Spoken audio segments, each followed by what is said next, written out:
And moving on to our next lot number PJ. Do I have any offers for this masterpiece? Do I hear 200? 200? 200? 200? Ah, thank you, madam. Any advances on 200? Okay, going.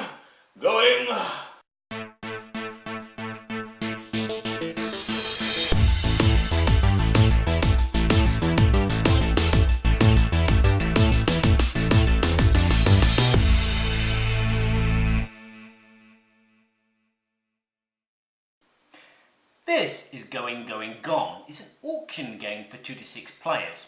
In it, players are trying to buy items from these cards and to make collections. They can make collections of the same object, or they can make collections which are all made in the same country. The bigger your collection, the bigger the amount it's worth. So these 3 Mona Lisas would be worth 12, whereas these 5 things made from Japan would be worth 30. Each player will choose a colour and then have 25 of their colour tokens. This is your money. So for each one is worth 1. Money. Oh, just 1. This is the deck of cards. They get distributed around these 5 glasses, which are kindly provided by Stronghold Games. And they get distributed like this. 2 there, 1 there, 2 there, 1 there, and 1 there. Now these are the articles that you're bidding for, and these are the pots which relate to the articles that you're bidding on. And then the youngest player would take this baton, which doubles as rules and score track and a thing for hitting people with. That doesn't double, that triples. But anyway, they are the auctioneer, and they are responsible for counting from 10 to 0. And now the auction is ready to go. The auctioneer, with the baton, will start a countdown from 10 to 0. You can do this as fast or as slow as you want, but the rhythm has to be steady. While you're counting down, all the players are making their bids on the items that they want by placing cubes in the appropriate pots of things that they want, and however much. When the auctioneer arrives at 0, the auction is closed. And then what will happen is the auctioneer will remove his baton and he will see the results of the auction. So in this case, there's nothing but green. So green loses these 4 cubes because he's paid for these 2 items. This is red. So red wins this auction, but black will get his cubes back, whereas red would lose his. And obviously, red would win this cuddly teddy bear. In case of a draw, what would happen is if the auctioneer was the person that drawed, he would automatically, or she would automatically win the bet. The auction. Not the bet, the auction. And this, if it wasn't the auctioneer, it would pass to the player on the left. And if that person had bet and drawn, they would win the auction. So once the cards have been distributed to their rightful new owners, they now goes into the phase where you're allowed to sell your collections. And you sell your collections according to the amount that you have. And these will let you recuperate the cubes, which you can then use for the next auction. The next auction will start when the baton is passed to the next player. Another 7 cards are distributed around the glasses as before. And there's something else and it slipped away from me. So the player on the left is now the auctioneer. 7 cards. Yeah, and that is it. There was something else, but it's not. This would carry on for another 7 rounds, and that'll be when all the deck is gone. At that point, you count up who has the most cubes, money, whatever you want to call it, from their collections, and the one with the most wins, obviously. So, summing up for Going Gone. Going Gone is a board game that everybody should party with. It's a board game that everybody should not dismiss because it looks stupid. Let me explain. I dismissed this game. I was at Essen, my wife picked up and said, "Oh, what about this game? It looks good, doesn't it?" And I said, "It's nice." Yes, my wife buying games because they got nice box art. I said, "Yeah, apparently it's a good game, but it's not my cup of tea." That's a cup of tea. And I said that in front of Mr. Bonacore, and I felt a bit bad. So we picked it up anyway. This type of game doesn't really normally appeal to me, but after playing it, I have to say that it was really good fun. Now, let me explain.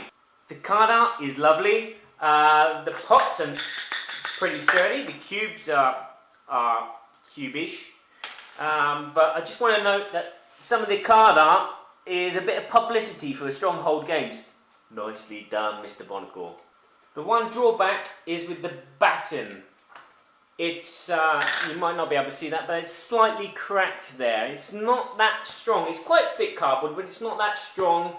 And so I'd advise you, whenever you or the auctioneer, to hold the batten like that, or like that, so you don't break that off. Or maybe there's another way. Maybe you could sellotape a spatula to it, but that might hurt as well. As you can see, the rules all fit on there. There's no problem reading the rules, understanding the game. Simple game.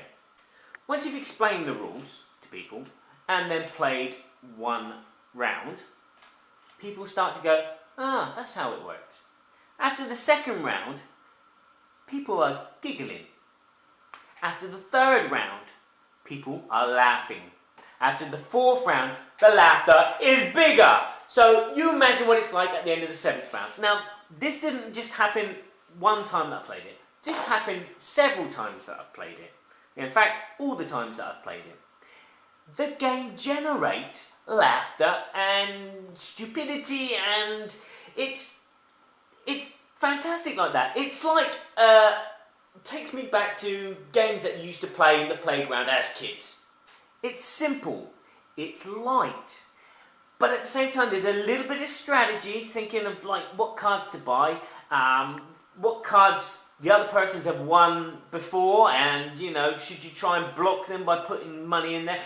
And every time you've got your hand full of cubes, and you're like, well, I'm only going to spend this much, I'm not going to spend that, but you still end up putting all the cubes in the pot. Here's another example where it was funny. There was one card that I wanted to make my collection of 5, right? And I had my whole hand of cubes ready. The auctioneer counted really fast. And so I put my hand into the jar, let go of my cubes, the batten came down, took my hand out, we revealed most of my cubes had missed the pot and someone else had won the auction. Did I laugh? The auctioneer, when he does the countdown, or when she does the countdown, and they do it at variable speeds, one person does it slow, one person does it fast, one person does it intermediate, that makes it all the more hectic. I laughed my pants off when I played this last, because I had to do the countdown in French, because I live in France, and the players that I was playing with are French, and so they know the numbers in French. And you get that French bit. And every time I count down, I missed a number. And people were laughing at that. So maybe that should be an extra rule in the game. Do a countdown from 10 to 0, but in another language.